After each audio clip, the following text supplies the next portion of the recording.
దశలో ఉన్న రబీ వరిలో ప్రస్తుతం పురుగుల తాకిడి అధికంగా కనిపిస్తోంది. ముఖ్యంగా మొగి పురుగుల బెడద రైతుకు ఏటా సర్వసాధారణంగా మారింది. వీటి ఉధృతి వల్ల 10 నుంచి 30% దిగుబడికి నష్టం వాటిల్లే ప్రమాదం ఉంది. నివారణకు పురుగు మందులు పిచికారీ ఒక్కటే పరిష్కారం కాదు. సమగ్ర సస్యరక్షణ పద్ధతులను ఆచరించి తక్కువ ఖర్చుతో వీటిని సులభంగా అరికట్టవచ్చని తెలియజేస్తున్నారు వరంగల్ ప్రాంతీయ వ్యవసాయ పరిశోధనా స్థానం శాస్త్రవేత్త శ్రవణ్ కుమార్.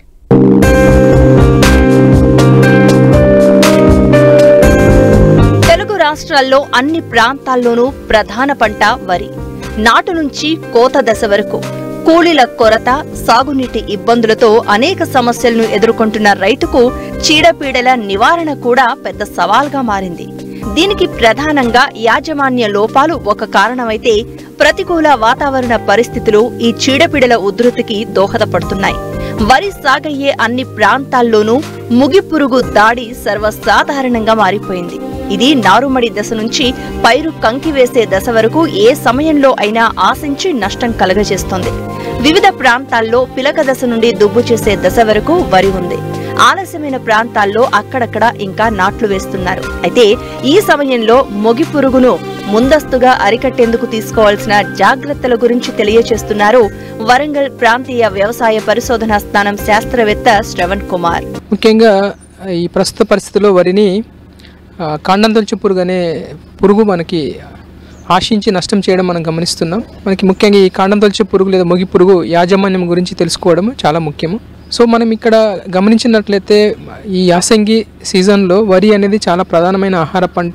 గత సంవత్సరము కూడా యాసంగిలో యొక్క కాండం తొలచు పురుగు ఆశించి మనకు నష్టపరచడం జరిగింది. ఈ సీజన్లో ముఖ్యంగా ఆఖరు వరకు మనకు వ్యవసాయ శాఖ గణాంకాల ప్రకారం సుమారుగా ఒక 30 లక్షల ఎకరాలలో ఈ యొక్క వరి సాగు అనేది చేపట్టడం అనేది జరిగింది. ఇంకా కూడా చాలామంది రైతులు నాటు వేయడం అనేది మనం చూస్తున్నాం. సో సుమారుగా 30 లక్షల ఎకరాల పైనే మనకి మన తెలంగాణ రాష్ట్రంలో వరి సాగు అనేది మనము చూడవచ్చు. ప్రస్తుత పరిస్థితిలో వరి పంట ముఖ్యంగా పిలక దశలో ఉంది. చాలా చోట్ల కొన్ని చోట్ల దుబ్బు చేసే దశలో ఉంది. ఈ సీజన్లో మనకి చాలా చోట్ల వరి పంటను ఈ యొక్క కాండం తొలచు పురుగు లేదా మొగి పురుగు అనేది ఆశించి నష్టం చేయడం గమనించడం జరిగింది. ఇది మనకి వరిలో చాలా ప్రధానమైన పురుగు. మనకి అట్లాగే ముఖ్యంగా ఖరీఫ్ సీజన్లో అట్లాగే యాసంగిలో 2 సీజన్లో కూడా ఇది ఆశించి నష్టం చేస్తుంది. ముఖ్యంగా యాసంగి సీజన్లో ఈ యొక్క మొగి పురుగుకి అనుకూలమైన వాతావరణం ఉండటం వల్ల ఇది మనకి వరి పంటను వివిధ దశల్లో ఆశించి మనకి నష్టం చేస్తుంది. దీని గురించి మనము కూలంకషంగా తెలుసుకున్నట్లయితే మనము ఇది రెక్కల పురుగు సంబంధించిన పురుగు. ఈ యొక్క మొగి పురుగు లేదా కాండం తొలచు పురుగుల జీవిత చక్రంలో మనకి 4 దశలు గమనించవచ్చు. ముఖ్యంగా రెక్కల పురుగు దశ, అట్లాగే గుడ్డు దశ, తర్వాత లార్వా దశ, అట్లాగే ప్యూప దశ. ఇట్లా మనకి చాలా రకాల పురుగులలో ఈ 4 దశలు మనము గమనిస్తాము. దీంట్లో మనకి ఈ కాండం తొలచు పురుగులో లార్వా దశ అనేది మనకి పంటకు నష్టం చేసే దశ. ఈ రెక్కల పురుగులు మనం గమనించినట్లయితే ఇవి మధ్యస్థంగా ఉంటాయి. ఎండు గోధుమ రంగులో కానీ పసుపు రంగులో కానీ ఉండి తల్లి రెక్కల పురుగులు అయితే ముందు రెక్కలపై మనకి మచ్చలు గమనించవచ్చు. ఈ యొక్క తల్లి రెక్కల పురుగులు అనుకూల వాతావరణ పరిస్థితులలో మనకి మొక్క నారులో అయితే అది ఆకుల చివరిలో అట్లాగే ఆకుల మీద మనకి గుంపులుగా గుడ్లు పెడుతుంది. ఈ గుంపులుగా గుడ్లు పెట్టిన వాటి మీద గోధుమ రంగు వెంట్రుకలతో కప్పివేసి అది మనకి ఒక్కొక్క తల్లి రెక్కల పురుగు 2-3 చోట్ల మనకి యొక్క గుడ్లను పెట్టడం జరుగుతుంది. ఈ గుడ్ల నుంచి మనకి సుమారుగా వారం 10 రోజులలో ఈ యొక్క లార్వా పురుగులు బయటికి రావడం జరుగుతుంది. ఆ వచ్చిన లార్వా పురుగులు మనకి పంటకు నష్టం చేయడం మనము చూడవచ్చు. ఈ లార్వా అనేది గుడ్ల నుంచి బయటికి వచ్చిన తర్వాత కనుపుల దగ్గర నుంచి లోపలికి వెళ్ళిపోయి కాండాన్ని కొరికి వేయడం వల్ల మనకి మొవ్వు అనేది చనిపోవడం జరుగుతుంది. మధ్యలో ఉండే కాండం చనిపోతుంది. దాన్ని మొవ్వు చనిపోవడం అని పిలుస్తారు. ముఖ్యంగా ఆ మొవ్వు అనేది ముందు పసుపు రంగులోకి మారిపోతుంది, తర్వాత ఎండిపోతుంది. దీన్ని పీకినట్లయితే మనకి సులువుగా చేతిలోకి రావడం జరుగుతుంది. యాసంగి వరిలో అధికంగా ఆశించే మొగి పురుగు పూత దశలో కనుక ఆశించినట్లయితే తెల్ల కంకులు ఏర్పడే అవకాశం ఉంది.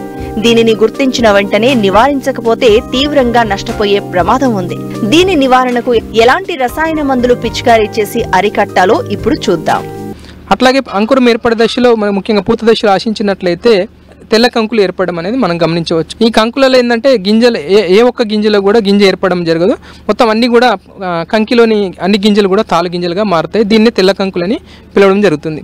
ముఖ్యంగా రైతులు సరైన పోషక యాజమాన్యం చేపట్టినప్పుడు, అంటే సరైన ఎరువులు సరిగా వాడినప్పుడు, కాండం బలహీనంగా ఉన్నప్పుడు, అట్లాగే తేమ శాతం, గాలిలో తేమ శాతం ఎక్కువగా ఉన్నట్లయితే, ఉష్ణోగ్రత తక్కువగా ఉన్నప్పుడు ఇది ఎక్కువగా వచ్చే అవకాశం ఉంటుంది. ముఖ్యంగా యాజమాన్య పద్ధతులు మనం గమనించినట్లయితే, నారుమడిలో మనము నారు పీకడానికి ఒక వారం రోజుల ముందు నారు కొనలు తుంచి నాటు వేసుకోవాలి.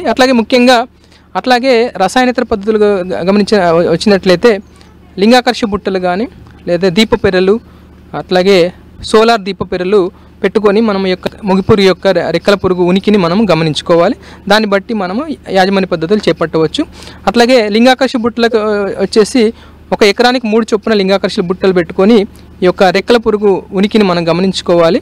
ఒక వారం రోజుల్లో ఒక్కొక్క బుట్టకి 25 నుంచి 30 మగరెక్కల పురుగులు మనం గమనించినట్లయితే ఇమీడియట్గా మనము సస్యరక్షణ చర్యలు మనము చేపట్టాలి. ఈ విధంగా మనము వివిధ పద్ధతుల్లో ఈ యొక్క పురుగును గమనించుకుంటూ మనకి యొక్క సస్యరక్షణ చర్యలు చేపట్టాలి. మనకి రసాయనిక మందులకు వచ్చేసి పిలక దశలో మనకు నారుమడిలో నారు పీకడానికి ముందు వారం రోజుల ముందు ఎకరానికి సరిపోయే నారుమడిలో ఒక 800 గ్రాముల కార్బోఫ్యూరాన్ 3G గుళికలు కానీ, ఒక 600 గ్రాముల ఫిప్రోనిల్ గుళికలు కానీ నారుమడిలో చల్లుకోవాలి. అట్లాగే నాటు వేసిన 15 రోజులకి రకరకాల గుళికలు మనకి అందుబాటులో ఉన్నాయి. ముఖ్యంగా వాటిలో కార్బోఫ్యూరాన్ 3G గుళికలు ఎకరానికి 10 కిలోలు కానీ, అట్లాగే కార్టాప్ హైడ్రోక్లోరైడ్ గుళికలు ఎకరానికి 8 కిలోలు కానీ, క్లోరంటా నిలిప్రోల్ గుళికలు ఎకరానికి 4 కిలోల చొప్పున బురద పదంలో మనం పొలంలో చల్లుకోవాలి.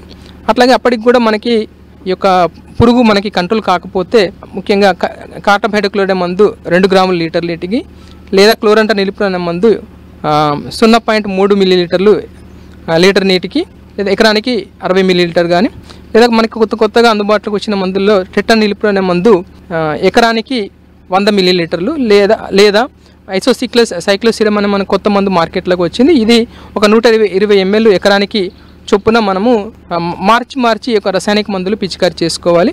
అట్లాగే పిలక దశలో వచ్చిన మొగిపురుగు మనం సరిగ్గా కంట్రోల్ చేయలేకపోతే అంకురం ఏర్పడే దశలో ఇంతకుముందు చెప్పిన మందులు ముఖ్యంగా ఐసోసిక్లోసిరమ్ కానీ, లేదా టెట్రా నిలిప్రోల్ కానీ, కార్టాప్ హైడ్రోక్లోరైడ్ కానీ, క్లోరంటా నిలిప్రోల్ అనే మందులను మనము నిర్దేశించిన మోతాదులో పిచికారి చేసుకున్నట్లయితే ఈ యొక్క మొగిపురుగును మనం సమర్థవంతంగా అరికట్టవచ్చు. ముఖ్యంగా వీటితో పాటు బయో కంట్రోల్ మెథడ్స్లో ముఖ్యంగా ట్రైకోగ్రామా గుడ్లను ఎకరానికి 20,000 చొప్పున వాడుకోవచ్చు. సో ఈ విధంగా రైతు సోదరులందరూ కూడా ఈ యొక్క మొగిపురుగు యాజమాన్య పద్ధతులు ఈ విధంగా చేసుకున్నట్లయితే సమర్థవంతంగా అరికట్టవచ్చు, మన యొక్క మొగిపురుగును అరికట్టవచ్చు. ముఖ్యంగా కాండం బలహీనంగా ఉన్నప్పుడు ఈ మొగిపురుగు ఎక్కువ వస్తుంది కాబట్టి నిర్దేశించిన మోతాదులో మనకి నత్రజని కానీ, భాస్వరం కానీ, పొటాష్ ఎరువులు కంపల్సరీగా వాడాలి. అట్లాగే మొగిపురుగు ఏవైతే వాడితే మనకి అది కంట్రోల్ అవుతుందో ఆ మందులు వాడి ఆ మొగిపురుగును కంట్రోల్ చేసుకోవాల్సిందిగా కోరుచున్నాం.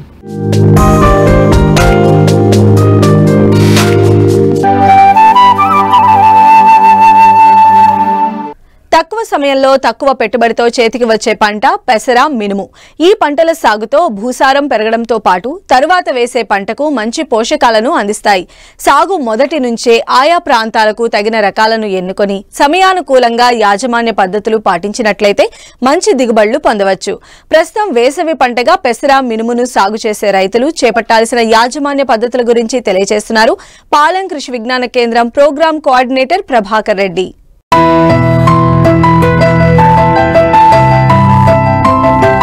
ఏయేటి కాయేడు తెలుగు రాష్ట్రాల్లో అపరాల సాగు విస్తీర్ణం పెరుగుతోంది.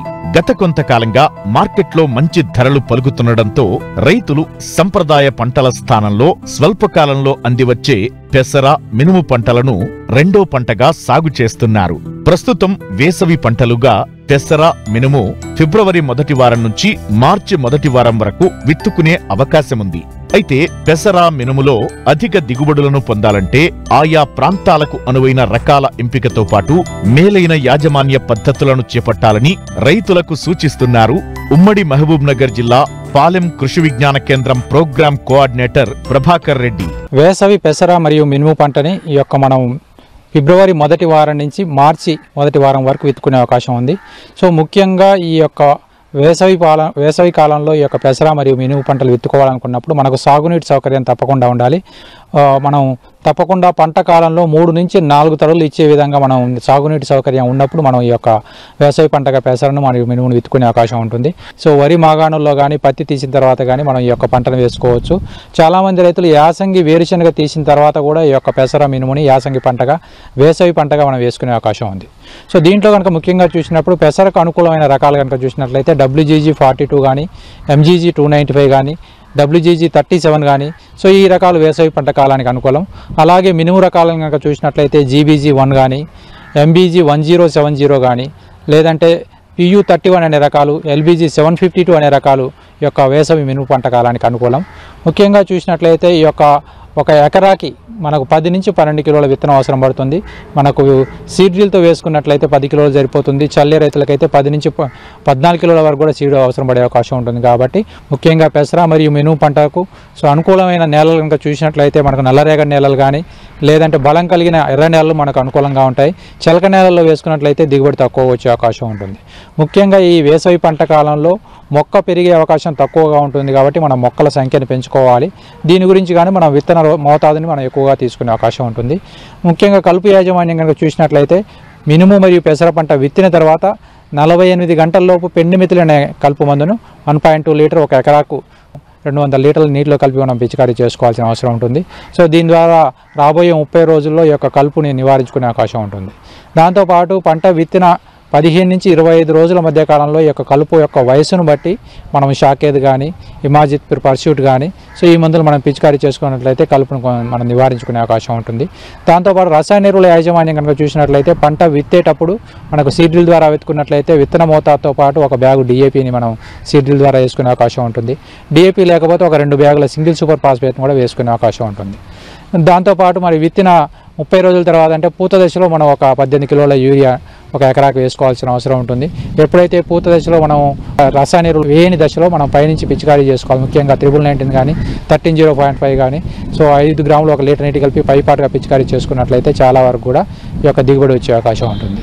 దాంతోపాటు ముఖ్యంగా యొక్క పురుగులు తెగుళ్ళు కనుక మనం చూసినట్లయితే ముందుగా విత్తుకునేటప్పుడు విత్తన శుద్ధి చేసుకోవాల్సిన అవసరం ఉంటుంది. ఒక కేజీ విత్తనానికి 5 మిల్లీలీటర్ల ఇమిడాక్లోపిడ్ కలిపి విత్తన శుద్ధి చేసుకున్నట్లయితే మొదటి 30 రోజులు యొక్క రసం పీల్చే పురుగులు నివారించుకునే అవకాశం ఉంటుంది. సో తర్వాత పంట విత్తిన తర్వాత కనుక మనం ఈ యొక్క రసం పీల్చే పురుగులు గమనించినట్లయితే ముందుగా మనం ఈ ఎస్పేట్ పిచికారీ చేసుకొని మనం నివారించుకోవచ్చు. ఈ యొక్క మోతాదు అనేది ఈ యొక్క తీవ్రత కానీ ఎక్కువగా ఉన్నప్పుడు మనం కొరాజిన్ కూడా మనం పిచికారీ చేసుకున్నట్లయితే చాలా వరకు కూడా ఈ యొక్క రసం పీల్చే పురుగులు కానీ తర్వాత వచ్చే ఈ యొక్క కాయతొలుచు పురుగులు కూడా మనం నివారించుకునే అవకాశం ఉంటుంది. ముఖ్యంగా పెసర మినుము యాసంగి పంట కాలంలో వేసినప్పుడు విత్తన శుద్ధి తప్పనిసరిగా చేసుకోవాలి. వీలైతే రైజోబియంతో కనుక విత్తన శుద్ధి చేసుకోవాలనుకున్నప్పుడు 200 గ్రాముల రైజోబియాన్ని ఒక ఎకరాకు సరిపోయే విత్తనానికి రైజోబియంతో విత్తన శుద్ధి చేసుకున్నట్లయితే సో చాలా వరకు కూడా ఈ నత్రజని స్థిరీకరణ జరిగి మనకు పంట అధిక దిగుబడులు వచ్చే అవకాశం ఉంటుంది. కాబట్టి ముఖ్యంగా ఈ యొక్క నీటి సౌకర్యం ఉన్న రైతులు బలం కలిగిన భూములు కలిగిన రైతులు ఈ యొక్క పెసర మరియు మినుమును సాగు చేసుకొని యాసంగిలో సాగు చేసుకోవడం ద్వారా వచ్చే పంటలో అధిక ధర ఉండే అవకాశం ఉంటుంది. కాబట్టి తప్పనిసరిగా ఈ యొక్క పంటలు ఫిబ్రవరి మొదటి వారం నుంచి మార్చి మొదటి వారం వరకు కూడా వేసుకునే సమయం ఉంది. కాబట్టి మనం అందుబాటులో ఉండే నీటి సౌకర్యాన్ని బట్టి వేసుకోవాల్సిన అవసరం ఉంటుంది.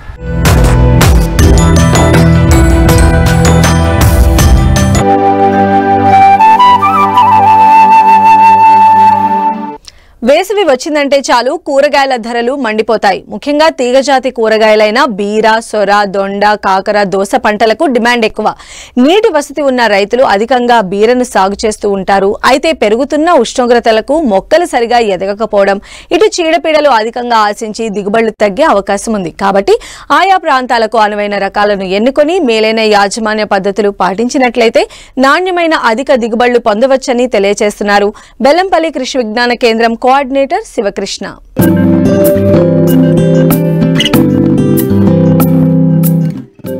బీర తక్కువ సమయంలోనే పంట చేతికందుతుంది. పందిరి విధానంలో మేలైన యాజమాన్య పద్ధతులు పాటిస్తే అధిక దిగుబడులు పొందవచ్చు. నాటిన 3 వారాలకే కాతకు రావడం బీర పంట ప్రత్యేకత. సులభంగా తెంపి మార్కెట్కు తరలించవచ్చు. ఎక్కువ మంది కూలీల అవసరం కూడా ఉండదు. ఒకే వ్యక్తి ఒక రోజులో క్వింటాలు వరకు బీరకాయలను తెంపగలుగుతారు. అదే ఇతర పంటలైతే 3-4 కూలీలు అవసరమవుతారు. ధర బాగా పలికితే బీర సాగులో వచ్చిన లాభాలు ఏ పంటలో కూడా రావు. వినియోగదారులు కూడా ప్రస్తుతం అందుబాటులో ఉన్న హైబ్రిడ్ విత్తనాలతో ఉత్పత్తయ్యే బీరకాయలపై ఎక్కువ ఆసక్తి కనబరుస్తున్నారు. కాబట్టి వేసవిలో బీరను సాగు చేసినా చేయబోతున్న రైతులంతా మేలైన యాజమాన్య పద్ధతులు పాటించినట్లయితే నాణ్యమైన అధిక దిగుబడులను పొందేందుకు వీలుంటుంది. వేసవి బీర సాగులో ఎలాంటి మెళకువలు పాటించాలో రైతులకు తెలియజేస్తున్నారు మంచిర్యాల జిల్లా బెల్లంపల్లి కృషి విజ్ఞాన కేంద్రం కోఆర్డినేటర్ శివకృష్ణ. మనం ప్రస్తుతం చూసుకున్నట్లయితే బీర సాగు, అలాగే బీరలో తీసుకోవాల్సిన జాగ్రత్తలు, వాటి గురించి మనము తెలుసుకుందాము. అందులో ముఖ్యంగా పందిరి కూరగాయల సాగు మన రాష్ట్రంలో విరివిగా రైతులు సాగు చేస్తూ ఉంటారు. ముఖ్యంగా పందిర్లో గుమ్మడి కానివ్వండి, బీర, కాకర ఇలాంటి తీగజాతి కూరగాయలు ఎక్కువగా పందిర్ల కింద రైతులు సాగు చేస్తూ వస్తారు. అందులో ముఖ్యంగా మనం బీర సాగును చూసుకున్నట్లయితే బీర మనకు అన్ని నేలల్లో అనుకూలమైనది. క్షార నేలల్లో బీర సాగు అనుకూలంగా ఉండదు. ఇసుక నేలలు కానివ్వండి, తేలికపాట నేలలు కానివ్వండి, వీటి నేలల్లో మనకు బీర సాగు చేసుకోవడానికి అనుకూలము. ముఖ్యంగా బీరలో మనము చూసుకున్నట్లయితే సంకర్ జాతి రకాలు, హైబ్రిడ్ రకాలు, అలాగే సూటి రకాలు కూడా మనకు అందుబాటులో ఉన్నాయి. మనకు సంకర్ జాతి రకాలు NS3 కానివ్వండి, NS40 కానివ్వండి, సురేఖ ఇలాంటి రకాలు మనకు ఉన్నాయి. అలాగే మనకు సూట్ రకాలు జగిత్యాల లాంగ్, జైపూర్ లాంగ్ ఇలాంటివి వేసవికి చాలా అనుకూలమైనవి. ఇంకోటి ముఖ్యంగా మనము బీర సాగు చూసుకున్నట్లయితే అధిక ఉష్ణోగ్రతలు, అంటే ఉష్ణోగ్రత ప్రభావం అనేది బీర సాగులో చాలా కీలక పాత్ర పోషిస్తుంది. ముఖ్యంగా ప్రొద్దుట అంటే ఉదయపు ఉష్ణోగ్రతలు 18 డిగ్రీల సెల్సియస్ కన్నా తక్కువగా ఉన్నప్పుడు పూత అలాగే పిందెలు రాలిపోయే ఆస్కారం ఉన్నది, దిగుబడి మీద ప్రభావం చూపే అవకాశం ఉన్నది. అలాగే మనకు ఒకవేళ ఉష్ణోగ్రతలు 36 డిగ్రీల సెల్సియస్ కన్నా ఎక్కువగా ఉంటే కూడా అప్పుడు మనకు ఆడపుష్పాలు తగ్గిపోయి మగ పుష్పాలు ఎక్కువగా రావడం వల్ల అది కూడా దిగుబడి మీద ప్రభావం చూపే అవకాశం ఉన్నది. కాబట్టి రైతులు ఎండాకాలం అంటే ముఖ్యంగా రబీ సీజన్లో పందిర్ల కింద, హరిత పందిర్ల కింద సాగు చేసుకోవడం ద్వారా మనకు మామూలు సాగు కన్నా ఈ హరిత పందిర్ల కింద సాగు చేయడం ద్వారా ఎక్కువగా దిగుబడి వచ్చే ఆస్కారం ఎక్కువగా ఉన్నది. ముఖ్యంగా మనము బీర చూసుకున్నట్లయితే బీర విత్తనానికి మనము విత్తన శుద్ధి చేసుకోవడం ద్వారా నేల ద్వారా సంక్రమించే చీడపీడలు రాకుండా మనము సాధ్యమైనంత వరకు నివారించుకోవచ్చు. ముఖ్యంగా 3 గ్రాముల థైరమ్, దాని తర్వాత 5 గ్రాముల ఇమిడాక్లోప్రిడ్ ఇలాంటి మందును ఒకదాని తర్వాత ఒకసారి విత్తన శుద్ధి చేసుకోవాలి. దాంతో పాటుగా మనము 100 గ్రాముల విత్తనానికి మనం 2 గ్రాముల ట్రైకోడర్మా విరిడే కూడా కలుపుకోవడం ద్వారా ఎక్కువగా నేల ద్వారా సంక్రమించే వ్యాధులు ఏదైతే ఉన్నాయో కూడా వాటిని సమర్థవంతంగా ఎదుర్కొనే అవకాశం ఉంటుంది. దాంతో పాటుగా ఎక్కువగా మనము లోదుక్కులు చేసుకోవడం ద్వారా కూడా నేల ద్వారా సంక్రమించే వ్యాధులను కూడా మనం సాధ్యమైనంత వరకు తగ్గించుకున్న వాళ్ళము అవుతాము. వేసవిలో పంట ఎదుగుదల తగ్గి పూత రాలిపోయే అవకాశముంటుంది. అంతేకాకుండా ఎక్కువగా తెగుళ్లు ఆశిస్తుంటాయి. కాబట్టి సకాలంలో నీటి తడులు, పోషకాలు అందించాలి. చీడపీడలను గుర్తించిన వెంటనే సమగ్ర సస్యరక్షణ చర్యలు చేపట్టాలి.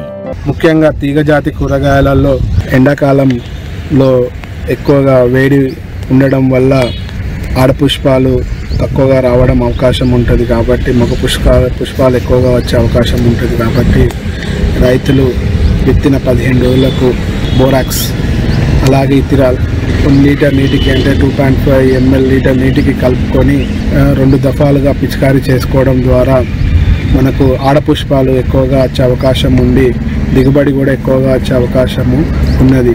అలాగే వీటితో పాటుగా రైతులు ముఖ్యంగా ఎలాంటి చీడపీడలు రాకుండా నివారణ చేసుకోవడానికి ఫ్లై ట్రాప్స్ కూడా అమర్చుకోవడం ద్వారా కూడా పండు ఈగలు రాకుండా కూడా సాధ్యమైనంత వరకు నివారించుకోవచ్చు. అలాగే పోషక విలువలు కూడా మొక్కకు చాలా అవసరము. కాబట్టి రైతులు యూరియా, DAP, పొటాష్ అంటే ముఖ్యంగా మనకు భాస్వరం 30 నుంచి 40 కేజీల భాస్వరం ఇచ్చే ఎరువులను, అలాగే 16 నుంచి 12 కేజీల పొటాష్ ఇచ్చే ఎరువులను మనకు వేసుకోవాలి. అలాగే యూరియాకి వచ్చినట్టయితే 32 నుంచి 40 కేజీల మన నత్రజని ఇచ్చే ఎరువును మనకు 2 దఫాలుగా అంటే సమపాలల్లో ముఖ్యంగా మనకు 20 రోజులకు అంటే 20 నుంచి 25 రోజులకు ఒకసారి, అలాగే పూత పిందె వచ్చే సమయంలో 2వ దఫాగా వేసుకోవడం ద్వారా మనకు సరైన సమయంలో మొక్కకు పోషకాలన్నీ అంది ఆశించిన స్థాయిలో మనకు దిగుబడి వచ్చే అవకాశం ఉంటుంది. కాబట్టి రైతులు ముఖ్యంగా నీళ్ళు పెట్టే సమయము అంటే పువ్వు మొగ్గ దశలో నీళ్ళు పెట్టకుండా మొగ్గలు వేసిన తర్వాత కాయలు పిందె దశలలో మనకు చిన్నప్పుడు నీళ్ళు పెట్టుకోవడం చాలా ముఖ్యము. ఇంకోటి ఏంటంటే పందిర్లలో ఎక్కువగా మనము కూరగాయలు పెంచుకోవడం ద్వారా బీరకాయ కానీ మిగతా ఏదైనా కూడా తీగజాతి కూరగాయలు ఎక్కువగా మన బీరకాయలు వడి తిరగకుండా సమానంగా మంచిగా పెరుగుతాయి. దాని పెరగడం ద్వారా ఏమవుతుందంటే మార్కెట్లో కూడా వడి తిరగని కూరగాయలు కాబట్టి బీరకాయ ఎక్కువగా మనకు రేటు వచ్చే అవకాశం ఉంటుంది. మనము చూసుకున్నట్లయితే 60 నుంచి 90 రోజుల వ్యవధిలో మనకు బీరకాయలు పంట కోతకు రావడం జరుగుతుంది, రేటు కూడా రావడం జరుగుతుంది. ఇలాంటి చిన్న జాగ్రత్తలు తీసుకోవడం ద్వారా మనకు రైతులు ఆశించిన దిగుబడి సాధిస్తారని నేను అనుకుంటున్నాను.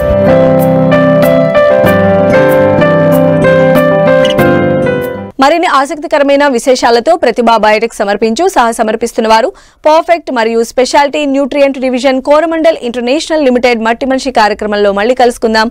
అంతవరకు సెలవు, నమస్కారం.